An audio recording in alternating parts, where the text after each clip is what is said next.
Perkenalkan, nama aku Belester. Halo, saya Syamila Kanafitin. Halo semuanya, perkenalkan nama aku Selvi Octavia. Hai, perkenalkan nama saya Ani Sinti. Hai semua, perkenalkan nama aku Gici Menapi. Assalamualaikum warahmatullahi wabarakatuh. Salam Om Swastiastu, Namo Buddhaya, salam kebajikan, Salam Pancasila. Kami dari kelompok 1 dengan judul Etika Berbahasa di dalam Media Digital. Digital sekarang, cara manusia berbahasa dan berkomunikasi dapat berubah dengan sangat signifikan. Kemudahan digital membawa banyak manfaat, tetapi juga mengajarkan kita untuk berbijaksana dalam menyampaikan pesan. Di wawancara kali ini, kami akan mewawancarai narasumber dari sudut pandang mereka.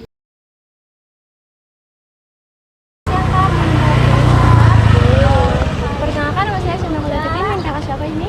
Saya Bernardino Pratama dari Fakultas Pariwisata. Menurut Anda, bagaimana pengaruh media sosial terhadap cara seseorang berkomunikasi? Pengaruh media sosial dengan cara orang berkomunikasi, salah satunya contohnya itu kita sebagai generasi Z ya, Gen Z itu kita jadi lebih mudah untuk menyampaikan informasi atau aspirasi yang kita punya, dan bahasanya itu tidak harus formal, melainkan bisa memakai bahasa keseharian dari diri kita, tapi tetap memperhatikan unsur-unsur kesopanan dan gaya bahasa yang baik. Terima kasih ya Kak. Terima kasih. Sampai jumpa. Halo. Halo. Aku izinin aku sebentar ya. Boleh. Sebelumnya perkenalkan, nama aku Gerdian. Aku lagi bicara sama siapa? Saya Kalista Sasabila Putri dari Fakultas Farmasi. Oke. Halo Kalista. Halo juga. Aku mau nanya nih tentang pengaruh media sosial. Kamu kan Gen Z. Menurut kamu apa sih pengaruh media sosial bagi cara bicara seseorang? Menurut saya pengaruh media sosial, yang pertama tuh kita dapat bahasa baru ya di media sosial, karena dengan bahasa baru itu, dengan bahasa-bahasa Gen Z itu biasanya orang lebih memahami untuk cara komunikasi. Karena kalau bahasa baku tuh mungkin beberapa orang ada yang tidak bisa dimengerti gitu loh. Jadi menurut kamu kalau pengaruh media sosial ini lebih ke positif atau negatif? Menurut saya pribadi media sosial itu berpengaruh positif. Lebih banyak positif ya? Iya, lebih banyak positifnya. Karena kita bisa dapat pengetahuan baru tuh dari media sosial. Banyak positifnya di media sosial itu. Tapi kan media sosial ini kan ada pengaruh negatifnya nih. Ada nggak tips dari kamu supaya kita tuh nggak ikut terpengaruh dari hal negatif itu?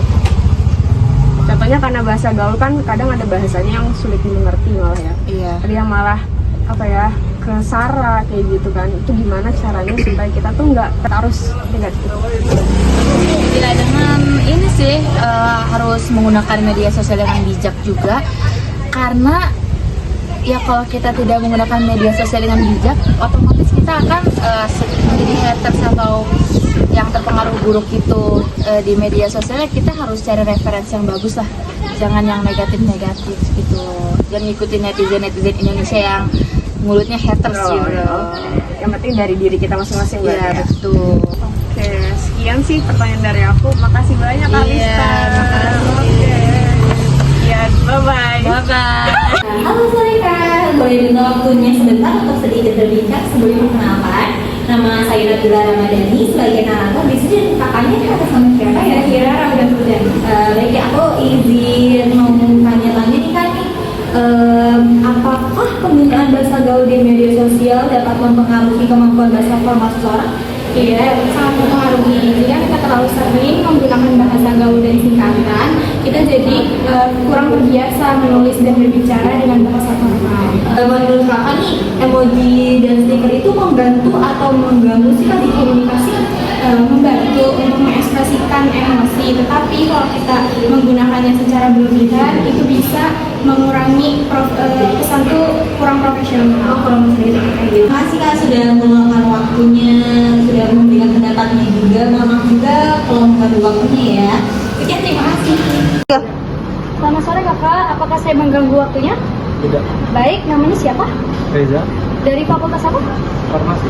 Baik, di sini saya ingin menanyakan beberapa pertanyaan. Yang pertama, bagaimana sih cara kakak berkomunikasi di media sosial yang baik dari tulisan maupun lisan? Menurut saya masyarakat sekarang lebih menggunakan bahasa-bahasa yang sangat singkat sehingga menimbulkan rasa baru atau bright eyes. Oke baik, pertanyaan yang kedua, apa sih pendapat kakaknya kalau melihat komentar yang bersifat negatif atau provokatif? Menurut saya komentar-komentar itu sangat berdampak pendidikan karena bisa memicunya overthinking, seperti bahkan bisa menimbulkan dampak bullying. Oke baik, terima kasih kakak atas jawabannya. Ini ada sedikit dari kita. Oke, terima kasih banyak ya. Bu. Sesi wawancara hari ini telah selesai. Kami dari kelompok 1 izin mengundurkan diri.